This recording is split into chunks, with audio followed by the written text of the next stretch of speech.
Je vous le disais en titre, un village situé en Ituri, une région du nord-est de la République démocratique du Congo, a été attaqué par des djihadistes de l'ADF, un groupe à l'origine venu d'Ouganda. Le bilan est lourd avec au moins 43 morts, des civils. Selon des sources locales, le nombre de victimes serait même plus important. Golnouch Barzegar avec notre correspondant Amani Alimassi. Attention, certaines images sont difficiles. Ces images amateurs diffusées jeudi sur les réseaux sociaux seraient celles du village de Bafwakoa après l'attaque. On y voit des habitations détruites, incendiées et des cadavres en nombre. Ici, mais aussi plus loin, sur la route. Des corps sans vie, abandonnés à terre, qui obligent les véhicules à s'arrêter et à contourner. Ce massacre aurait été perpétré par les ADF, les forces démocratiques alliées.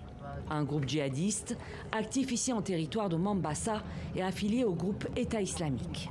Selon l'armée congolaise, l'attaque a eu lieu dans la nuit de mercredi à jeudi sur la route nationale numéro 4 reliant la ville de Kisangani à la province de l'Ituri dans l'est de la République démocratique du Congo.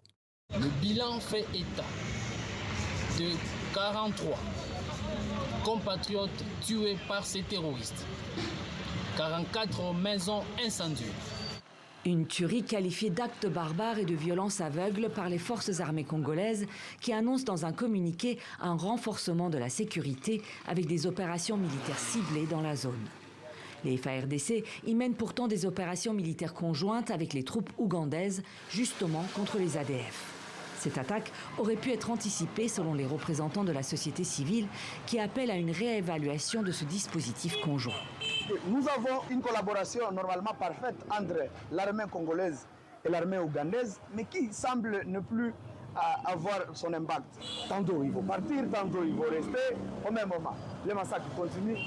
Les provinces de l'Ituri et du Nord Kivu sont le théâtre récurrent de violences attribuées aux ADF. En mars, des attaques, notamment dans la zone minière de Muchacha, ont fait plusieurs dizaines de morts et causé d'importants dégâts matériels.